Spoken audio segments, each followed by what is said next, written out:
Aquí vemos entonces en este mapa profético, como le llamo, aquí podemos ver Tesalonicenses 5, versículo 1, 2 y versículo 3, ¿verdad? Versículo 1 y 2, cuando dice que vendrá como ladrón en la noche, está aquí el regreso secreto, el arrebatamiento de la iglesia viene como ladrón en la noche. Al venir Jesús termina el tiempo de la iglesia será llevada en el arrebatamiento. Y versículo 4, cuando dice que vendrá sobre ellos destrucción repentina, cuando digan paz y seguridad, ahí vemos entonces el comienzo de la tribulación y la gran tribulación de 7 años. Bien, entonces vimos que la Escritura tiene mucha evidencia acerca de esto, del arrebatamiento y de que el Señor viene en el arrebatamiento por su iglesia es una evacuación masiva, una evacuación global, para que la iglesia sea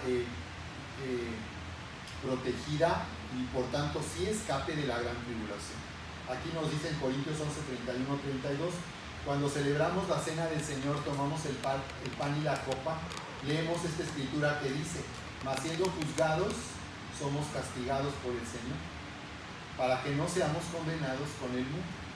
Entonces aquí en la cena del Señor vemos que estamos siendo examinados y juzgados, ¿verdad?, por el Señor, que nos está diciendo en qué estamos mal para llevarnos a un cambio, a un arrepentimiento. Y dice que ya fuimos juzgados en la cruz del Calvario, y cuando tomamos el pan y la copa estamos recordando que ya fuimos reconciliados con Dios. Nos sentamos a la mesa como hijos, a la mesa del Padre, en la casa del Padre.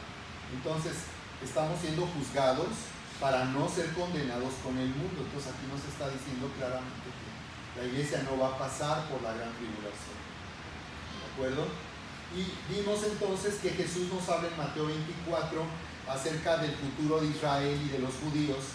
Y en esta parte final Él nos dice: de la higuera aprendan la parábola, que cuando ya su rama está tierna y brotan las hojas, saben ustedes que el verano está cerca. Así que hay que observar la higuera. Lo que está ocurriendo en Israel nos dará indicación de lo que estará ocurriendo en estos últimos tiempos, qué tan inminente es. Ahora sí que cada vez es más inminente el arrebatamiento de la iglesia. Bien, entonces vamos a ver este video. Me gustaría nuevamente observar la higuera.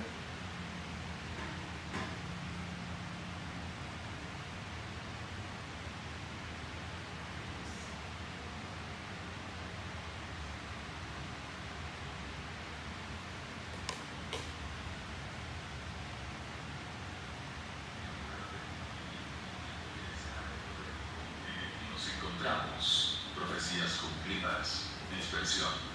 Los judíos fueron advertidos repetidamente que serían dispersados si no eran fieles al pacto de Dios. Consideremos las palabras de Moisés: y el Señor te esparcerá por todos los pueblos, desde un extremo de la tierra hasta el otro extremo. De Deuteronomio 28, 64. Comparar con Levítico 26, 33. Esta dispersión o diáspora se dio más en el año 70 DC a manos de los romanos en cabeza del general Tito, hijo del emperador Vespasiano, en la destrucción que emprendieron contra Jerusalén. Destrucción, persecución. El Señor también les advirtió a los judíos que serían perseguidos en cualquier lugar que se encontraran. Una vez más, las palabras de Moisés son gráficas en este aspecto. Y entre estas naciones descansarás, ni la planta de tu pie tendrá reposo, pues allí te dará el Señor corazón de gozo, y desfallecimiento de ojos, y tristeza de alma. De Deuteronomio 28, 65. Durante cientos de años los judíos han sido perseguidos por muchos, pasando de la esclavitud egipcia a la destrucción asiria, de ahí al exilio babilónico, luego el ataque de los griegos, desembocando en la destrucción a manos de los romanos, luego la de España por mandato de los reyes católicos con el edicto de Granada el 31 de marzo de 1492, llegando a una de las más escandalosas, la persecución nazi. Aún en nuestros tiempos los embates antisemitas de parte de grupos extremistas islámicos. Desolación. Dios prometió que después de su dispersión, su tierra quedaría desolada y sus ciudades yacerían desiertas. Levítico 26:33. Moisés lo hizo más explícitamente cuando dijo: y dirá el extranjero que vendrá de lejanas tierras, azufre y sal, abrazará toda su tierra. No será sembrada, ni producirá, ni crecerá en ella hierba alguna. Deuteronomio 29:22-23. La tierra que Dios había prometido a Abraham y a su descendencia ha sido escenario de múltiples guerras, lo cual ha traído devastación y desolación. Después de la diáspora del 70, esta tierra cayó en manos de diferentes grupos de ocupación, pasando por los romanos, los bárbaros, turcos otomanos, británicos entre otros, y ocupaciones de grupos nómadas que se establecieron allí autoproclamándose dueños de la tierra como los autodenominados palestinos. Cuando Israel volvió a ocupar en 1948 una parte del territorio que les correspondía, estas tierras estaban muertas y estériles, eran solo desiertos, desolación, preservación. Sin embargo, Dios en su maravillosa gracia prometió que Él preservaría a su pueblo Israel como un pueblo por separado durante su dispersión por todo el mundo. Isaías 66:22, Jeremías 30:11. 31, 35, 37. El profeta Isaías lo dice de una forma más comparativa, pues dice que el Señor no podría olvidar más a Israel de lo que una madre podría olvidar a su hijo que aún está amamantando. Isaías 49:15. Luego añade que Dios no puede olvidar a Israel porque los ha esculpido en las palmas de sus manos. Isaías 49:16. Dios ha cumplido estas 4 profecías, a pesar de las persecuciones milenarias con el objetivo de destruir a Israel y desaparecerlo. Dios siempre ha reservado un remanente de su pueblo durante todas estas destrucciones. Por eso vemos que después de 4000 años desde que Dios prometió una descendencia a Abraham, la cual llegaría a ser una nación grande y fuerte, hasta hoy el pueblo judío se ha preservado y mantenido en la historia. Profecías actuales. Tenemos el privilegio de vivir en una época en la que Dios está cumpliendo muchas profecías a los judíos. Qué gran testimonio es esto al hecho de que Dios está en su trono y en control, y que Dios es fiel en cumplir sus promesas. Solo los insensatos y necios enmodados por sus razonamientos irresponsables no tienen la suficiente capacidad de ver en la palabra un legado de vida que es orgánicamente profético, la cual se ha cumplido, se cumple y se está cumpliendo al pie de la letra. Reunión. Los profetas bíblicos prometen una y otra vez que llegará el día cuando Dios reunirá a su pueblo en su tierra. Isaías 11:10-12, Ezequiel 36:22-28. Esta notable reunión o reagrupación de los judíos desde los 4 puntos de la tierra ha ocurrido en nuestros días. La Primera Guerra Mundial preparó la tierra para el pueblo, ya que el control de ella fue transferido de una nación que odiaba a los judíos, Turquía, a una nación que simpatizaba con su regreso, Inglaterra. El holocausto de la Segunda Guerra preparó al pueblo para ocupar nuevamente la tierra, motivándolos así a regresar. Nadie puede discutir que esta profecía se ha cumplido hoy. Judíos, condición de nación. Los profetas declararon que cuando el pueblo se reagrupara, la nación de Israel sería restablecida. Esto ocurrió el 14 de mayo de 1948.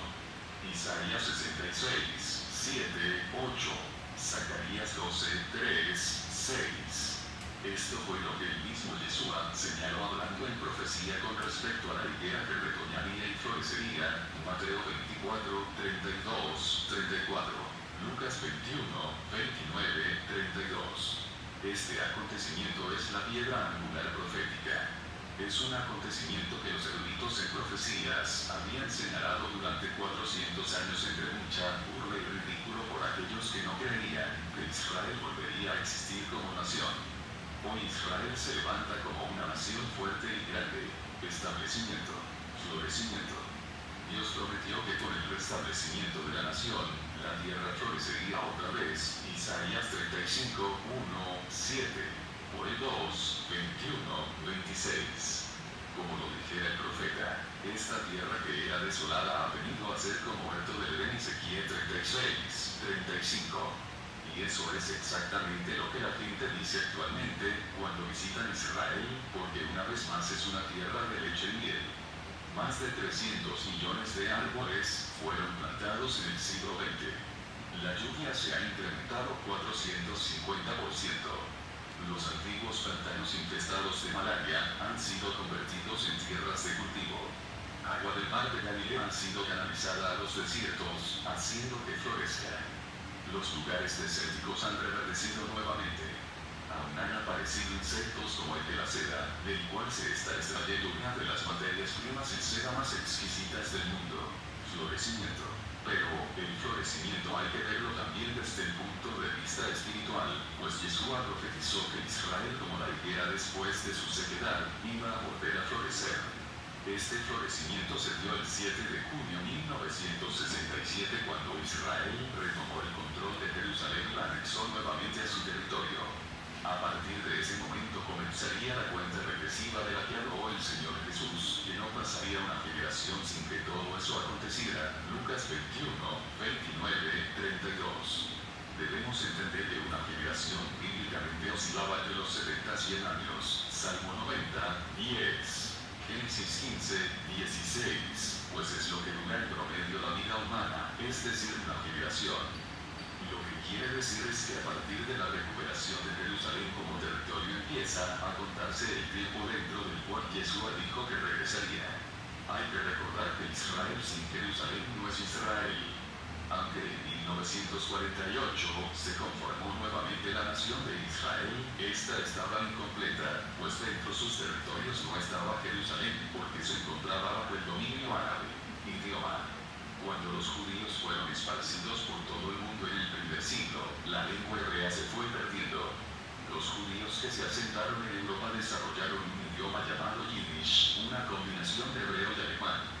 Los judíos del Mediterráneo mezclaron el hebreo con el español para dar como resultado un idioma llamado ladino. A raíz de esto, la lengua hebrea desapareció. El profeta Sofonías indicó que llegaría un momento cuando el idioma hebreo reviviría. Sofonías 3, 9. Y ha revivido. En la actualidad los judíos hablan el hebreo. Es el único ejemplo en la historia de la resurrección de una lengua que se daba por muerta. El hombre que Dios utilizó para revivir el idioma fue Eliezer ben Yehudá, 1-888-1-922. Eliezer, Jerusalén. Jesús dijo que una de las señales más certeras de su inminente retorno sería la reocupación de Jerusalén por parte de los judíos. Lucas 21, 24. Esto ocurrió durante la Guerra de los 6 días del 7 de junio de 1967, cuando el ejército israelí ocupó la ciudad santa de Jerusalén y proclamándola como su capital nuevamente en 1980 por parte del Parlamento israelí. Shalom, fuerza militar.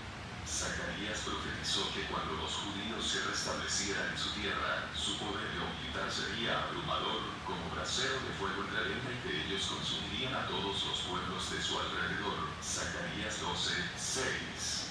Esto también se observó el 7 de junio de 1967, cuando en solo 6 días Israel aplastó por completo las tropas de 5 países árabes, afianzándose más como nación y como fuerza militar. Fuerza. Punto central. Israel siempre es ilustrado como el punto central de la política mundial durante el final de los tiempos. Zacarías 12, 3, 14, 1, 9. Esto ha sido así desde el boicot del petróleo por los árabes en 1973. Occidente de pronto se dio cuenta de su dependencia del petróleo árabe y empezó a alinearse con la obsesión árabe de aniquilar a los judíos. Israel siempre ha estado en la mira de todos los países y se ha convertido en un punto de interés para la política mundial. Por eso todos los países tienen que ver con Israel. Podríamos decir sin temor a equivocarnos que Israel es el eje mundial en lo político, económico, social, entre otros. Profecías futuras. Tribulación. Dios pondrá al pueblo judío a través de tribulación sin paralelo, Deuteronomio 4:30, durante el cual 2/3 partes de los judíos perecerán. Zacarías 13, 8, 9. El propósito será suavizar el corazón de un remanente para que acepte al verdadero Mesías. Muchos serán entregados a la muerte por el testimonio de la palabra. Apocalipsis 6, 9. Salvación. Un remanente de los judíos mirarán en Yahvé, a quien traspasaron y lo aceptarán como Señor y Salvador. Zacarías 12, 10. Romanos 11, 1, 6, 25, 29. Verán la salvación y la redención de Dios a través de su presencia y traerá bendición a su pueblo. Isaías 25, 9. Primacía. Después Dios reunirá a todos los judíos creyentes en Israel en Yeshua, donde serán establecidos como la primera nación del mundo durante el reinado milenial de él como Mesías. Deuteronomio 28, 1, 13. 2 Samuel 7, 9. Isaías 60, 62. Miqueas 4, 1, 7. Comparte este material, comenta y suscríbete a nuestro canal.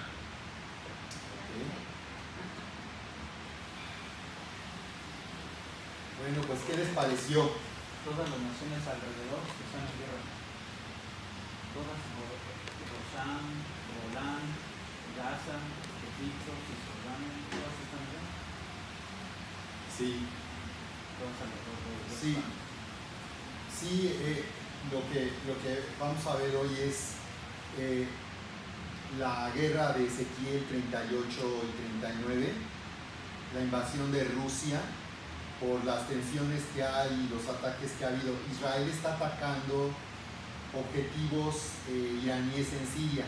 Siria está siendo usado como un caballo de Troya por Irán. Irán ha anunciado que va a arrojar a Israel al mar y les ha declarado la guerra siempre, es el enemigo más hostil. Y Ezequiel 38-39 nos habla de una alianza de Rusia, una alianza entre Rusia con Irán y Turquía y otras naciones. Entonces vamos a ver si esto que está ocurriendo actualmente ya estará a las puertas el cumplimiento de lo que nos dice esa escritura en Ezequiel. Entonces, por eso es que habíamos visto lo interesante que resulta la luna de sangre el domingo 20 de enero pasado, en el que hemos comentado que la luna, la nación de Israel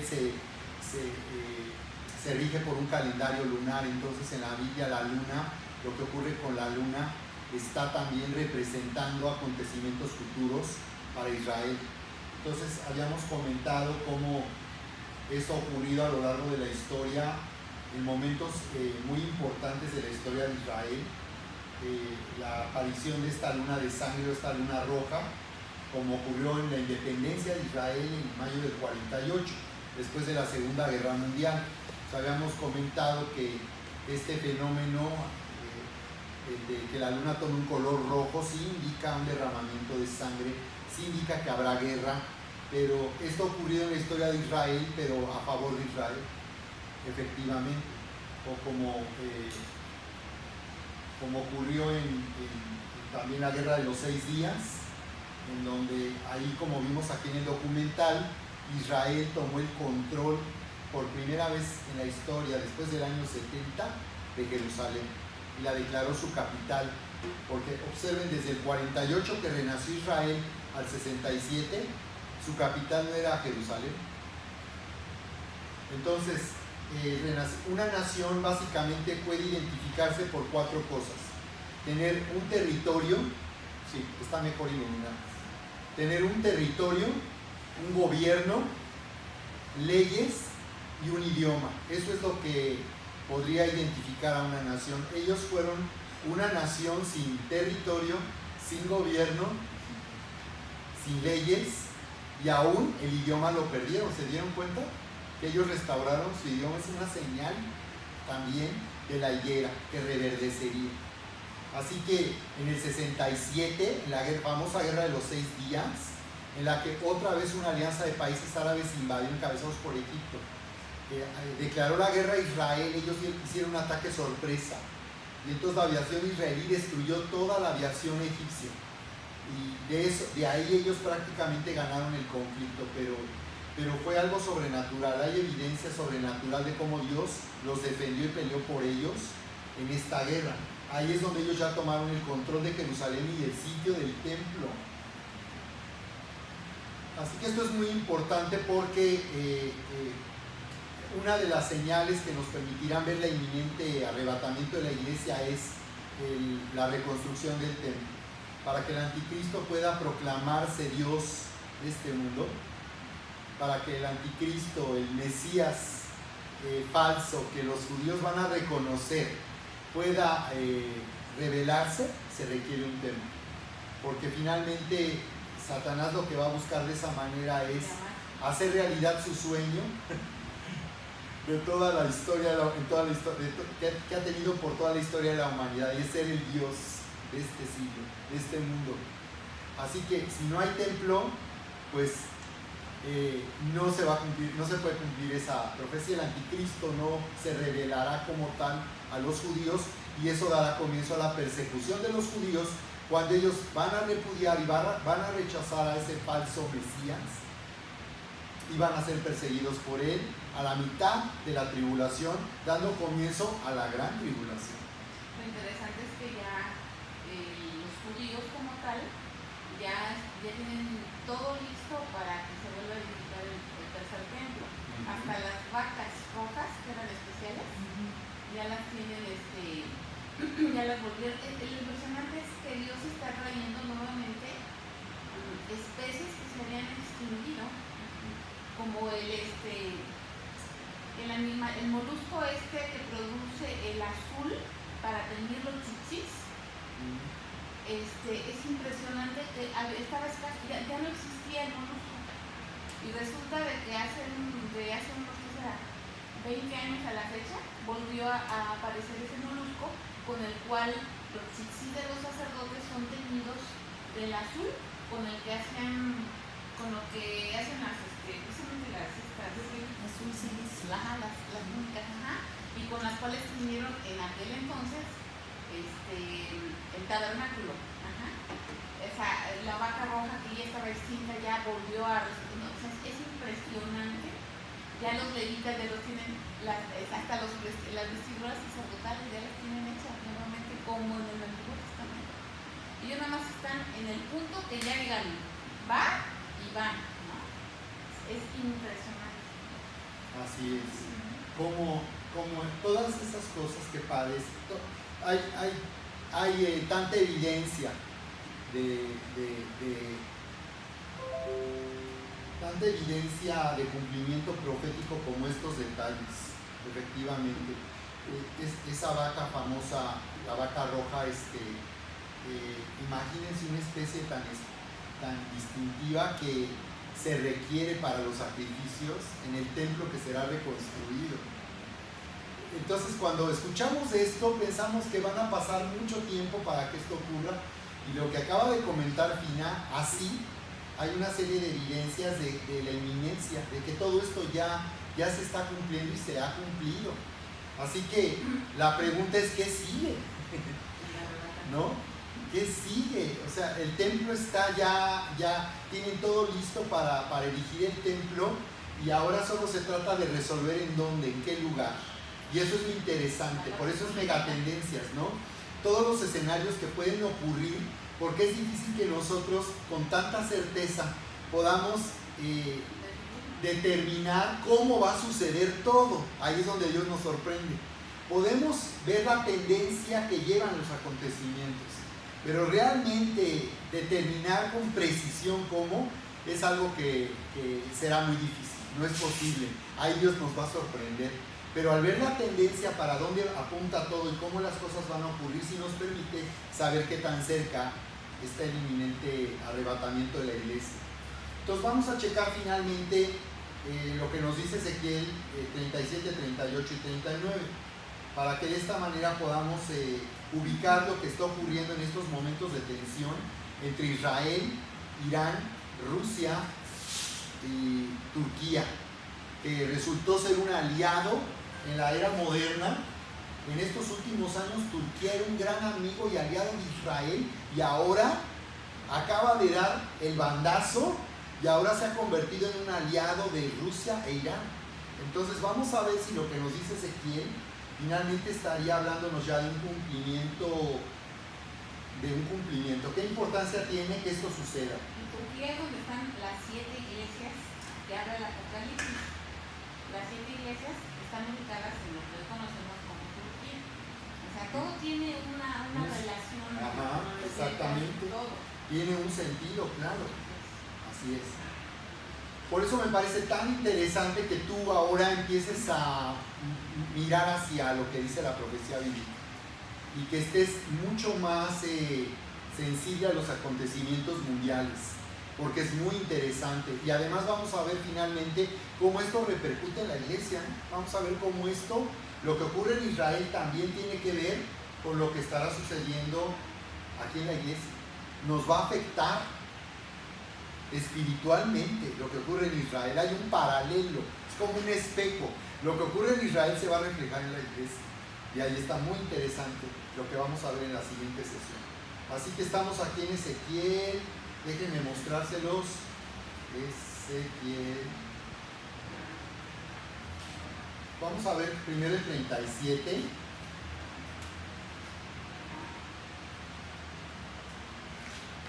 Observen cómo dice que es la famosa profecía del Valle de los Huesos Secos.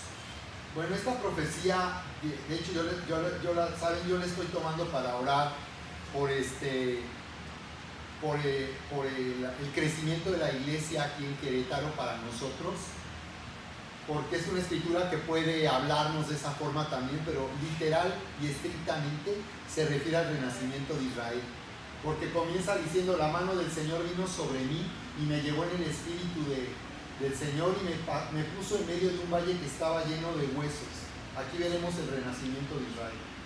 Dice: y me hizo pasar cerca de ellos por todo en derredor, y aquí quedan muchísimos sobre la faz del campo, y por cierto, secos en gran manera. Hablando de muerta la nación de Israel, después del 70 comienza la diáspora judía y termina hasta 1917, al final de la Primera Guerra Mundial, y hasta 1948 al final de la Segunda Guerra. Fíjense qué impresionante.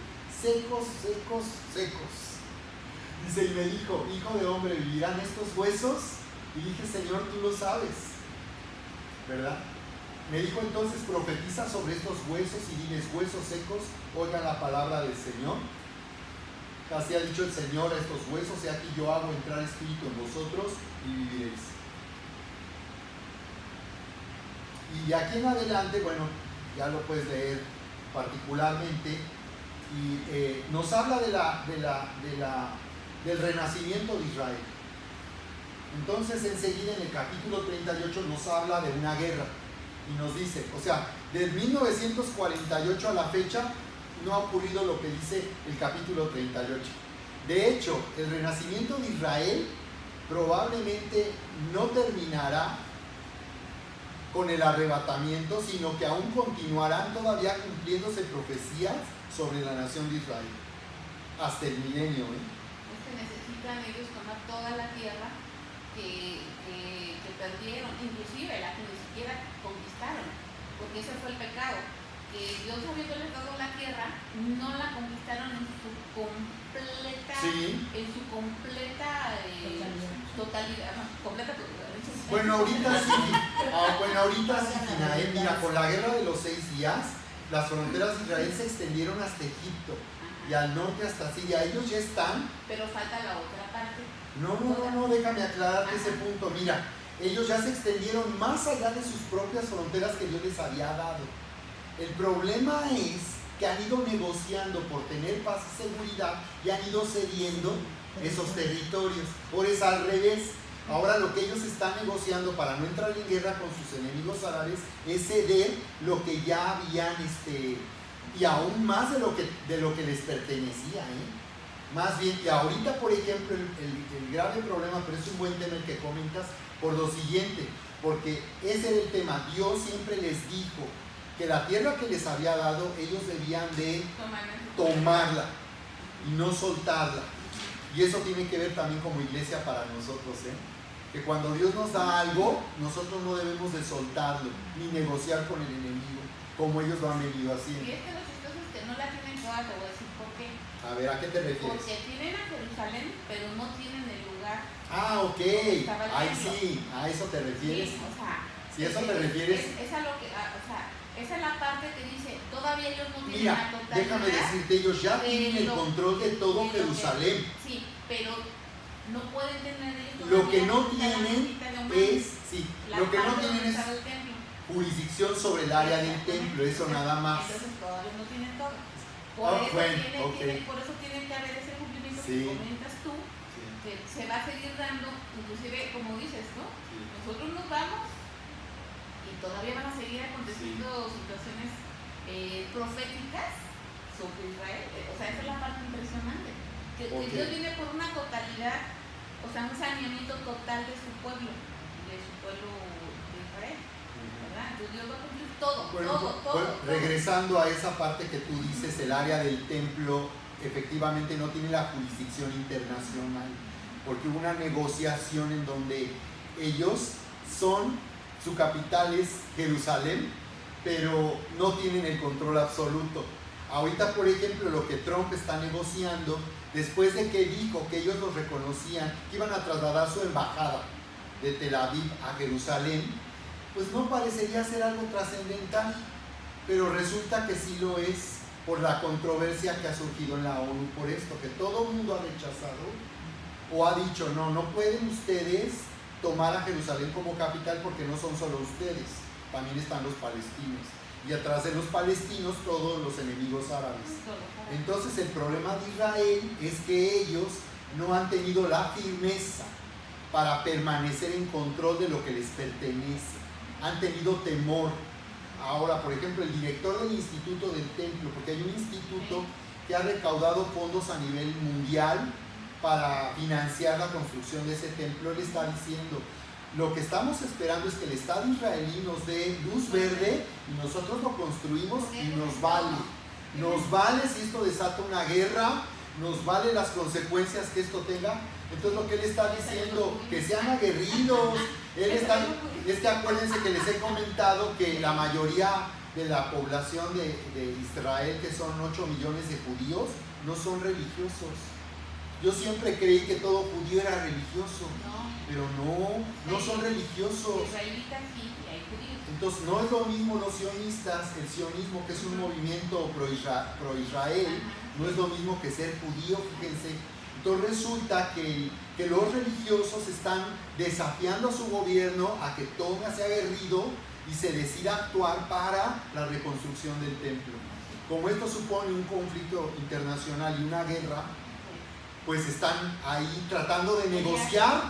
Entonces lo último es que Trump está diciendo, había dicho voy a trasladar mi embajada a Jerusalén, y hace unas semanas dijo que siempre no, que también construir una embajada norteamericana no es cualquier cosa, ¿no?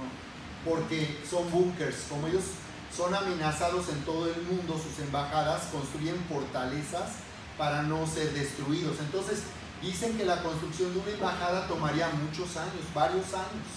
Pero Trump lo que hizo fue algo mediático y decir, bueno, pues yo sí reconozco a Jerusalén como la capital de Israel. Ya todo el mundo reprobó eso.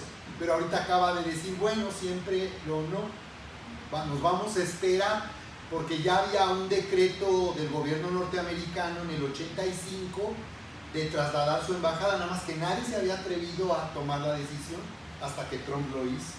Qué interesante. Y que no dudo que ya estén ellos en días de estar comprando la tierra para poder hacer su análisis, para hacer... Fíjate que ahorita lo más importante para ellos no es eso ahorita. No sería lo más importante finalmente, de eso no depende la reconstrucción del templo. ¿Saben qué es lo más importante para ellos ahorita? Es llegar a un acuerdo con los palestinos y los árabes. Entonces Trump, no sé si se enteraron, ya no tuve tiempo de mostrarles el video, lo vamos a hacer la próxima vez, está hablando de paz y seguridad. Y está promoviendo un tratado de paz con el lema paz y seguridad para el Medio Oriente. Y le está diciendo a Netanyahu, que es el primer ministro israelí, vamos a negociar, vamos a partir Jerusalén en dos, una para ustedes y otra para los palestinos, para llegar a un acuerdo de paz. Entonces eso está muy interesante, porque es el anticristo. Ese es el acuerdo de paz del cual nos habla Ezequiel 38 y 39. Esa es la pregunta. Esa es la pregunta.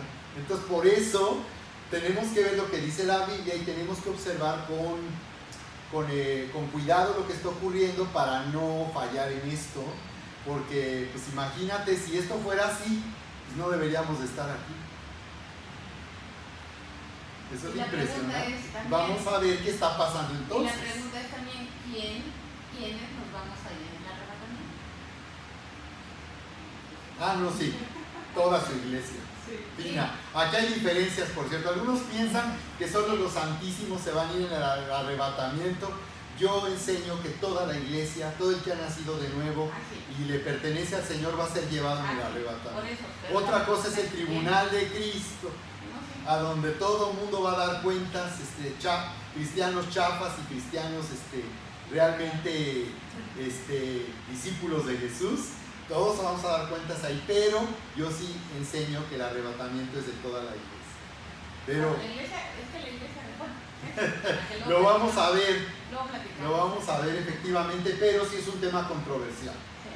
Sí. Y aquí lo que yo deseo es que tú lo veas en la Biblia y tú rijas tu criterio por lo que nos dice la palabra, ni lo que yo diga, sino lo que diga la Escritura.